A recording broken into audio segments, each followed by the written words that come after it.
Évidemment, à côté du citoyen, qui reste le terme clé, il y a la notion de la citoyenneté. Et de ce fait, déjà voici la première nuance. Notons que plusieurs auteurs en ont défini avec des manières différentes, mais la quintessence reste la même. Ce que nous devons retenir dans cette première partie, il faut faire la part des choses entre d'une part citoyen et la citoyenneté. Deuxièmement, le terme citoyen est utilisé par tout le monde, mais tout le monde n'en donne pas la même importance. Donc ça nous fait déjà quelques trois nuances que nous allons encore expliquer en bas au fur et à mesure que nous allons évoluer. À l'origine du mot, c'est-à-dire citoyen, il est à signaler qu'il vient du latin civis, civis, C-I-V-I-S, signifiant celui qui a les droits de la cité. J'ouvre une parenthèse, quand je parlerai chaque fois de la cité, il s'agit de l'État, il s'agit de la ville. Ce sont des anciens concepts.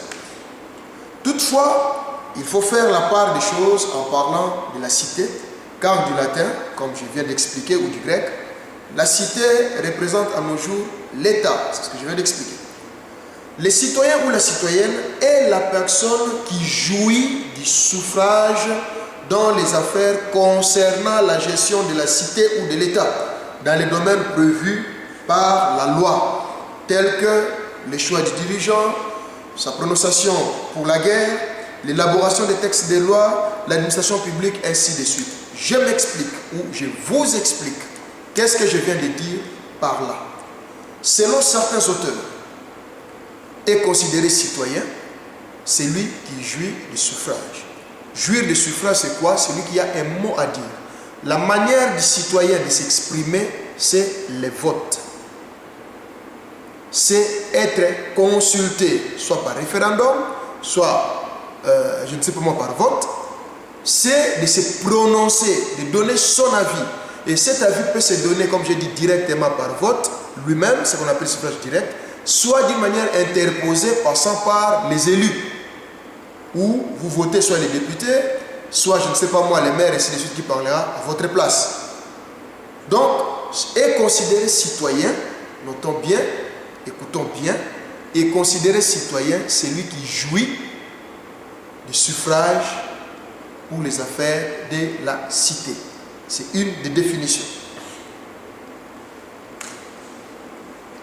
Par ceci, pour être clair, le citoyen est celui qui a le droit de se prononcer, selon que la loi l'est tracée sur la vie de son État. Cette prononciation peut être soit par vote ou par la libre action, manifestation, au nom de la patrie et ou du patriotisme. Ce que je viens d'expliquer. J'espère qu'on s'est bien compris sur ces points-là. Qui est considéré citoyen? Le citoyen n'est pas nécessairement l'autochtone, selon que la loi du pays l'est tracée, n'est pas nécessairement celui qui a la même couleur que les gens de ce même pays-là, n'est pas nécessairement celui qui est né dans ces pays-là. Parce que là, on verra encore la nuance, il y a beaucoup de pays qui diffèrent aussi cette notion du citoyen. Pour certains, ça c'est une autre définition que je vais vous donner, et citoyen, celui qui relève de l'autorité et de la protection par son État. En contrepartie, c'est celui qui a aussi les devoirs face à ce même État. Ça, c'est une autre définition. Mais la quintessence, comme je l'ai dit au début, les contenus, l'essentiel, restent dans le même sens.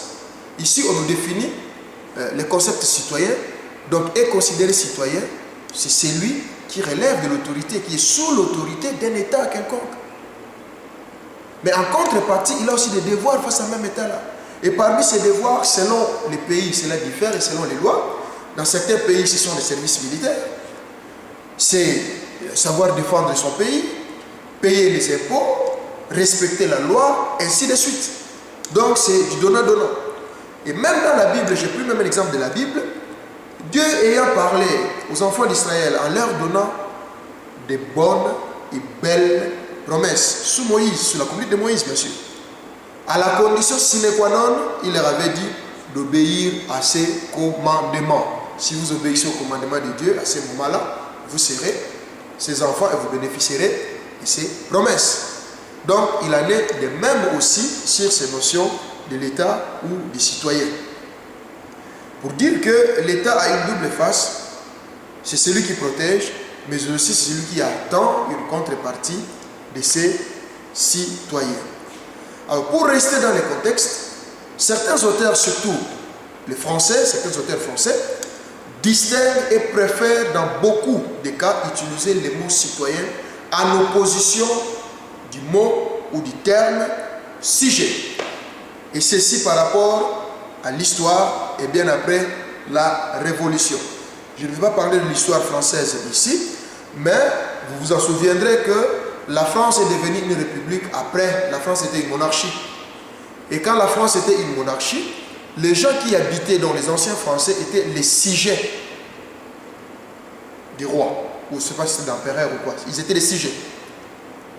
Mais depuis la Révolution, ils ont banni le terme sujet et ils ont voulu parler de citoyen. Et même si vous voulez comprendre par rapport à l'explication que je viens de donner, par rapport à l'introduction, quand on est sujet, on est soumis. On n'a pas le droit de se prononcer. C'est juste la monarchie, c'est juste le souverain qui prend ces décisions. Et quand il y a eu révolution, ils ont aboli ce système de monarchie, ils sont entrés dans la République, c'est là où ils ont voulu parler des citoyens parce qu'ils avaient retrouvé les droits. Donc j'ai dit, la quintessence reste la même. Rien qu'à cette phase, la responsabilité est prononcée par celui ou celle qui doit être considéré, soit honoré parce que c'est un honneur être citoyen.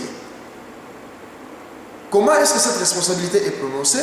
Je vous ai dit tout à l'heure que par la première définition, on a dit que le citoyen est celui qui jouit du suffrage, celui qui a un mot à dire.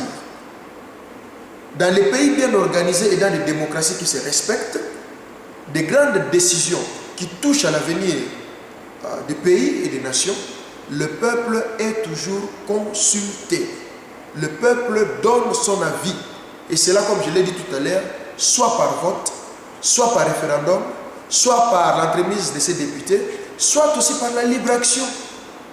Dernièrement, au moment où je vous fais ce module, il y a des manifestations au Brésil. Le peuple se prononce contre la vie chère, contre l'augmentation du prix des métaux.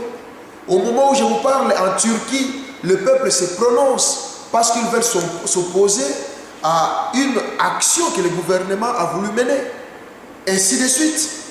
Donc c'est un droit. Tout celui qui se considère citoyen a une responsabilité. Ne rien faire, c'est plus dangereux que celui qui a fait.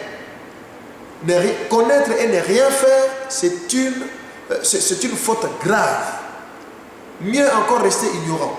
Mais connaître et ne rien faire et laisser les choses pourrir, en tout cas c'est punissable. Naturellement et consciencieusement. Et vous comprendrez aussi de par ces définitions, être citoyen c'est un honneur. Ce n'est pas donné à tout le monde de se prononcer pour X ou Y matière. Donc, vous qui pouvez bénéficier, après ces modules, comprendre que vous êtes citoyen, sachez-le que c'est un privilège, c'est un honneur, mais en même temps, c'est une responsabilité. Nous passons à l'autre notion. Je vous ai dit qu'il ne fallait pas confondre les concepts ou les citoyens à la citoyenneté. Voilà. La citoyenneté, c'est une chose. Citoyen, c'est aussi une autre chose. Maintenant, nous allons parler de la citoyenneté, que je vous ai dit, ne pas confondre avec les citoyens. En effet, et d'ailleurs, permettez-moi, avant que je ne puisse même évoluer, je vous ai dit aussi que tous les pays n'utilisent pas la notion de citoyen de la même chose. Je vous ai parlé des Français. Si je dois parler de la RDC, à l'époque du Zaïre, on appelait citoyen, c'est le concept qu'on appelle aujourd'hui monsieur. Citoyen X, citoyenne Y, on n'a pas voulu parler de monsieur ni de madame, on parlait de citoyens et de citoyennes. C'était aussi pour exprimer que les gens qui en avaient les droits sur les affaires de l'État. Mais est-ce que c'était respecté, est-ce que c'était dans le bon sens? C'est à vous de comprendre de par ces modules.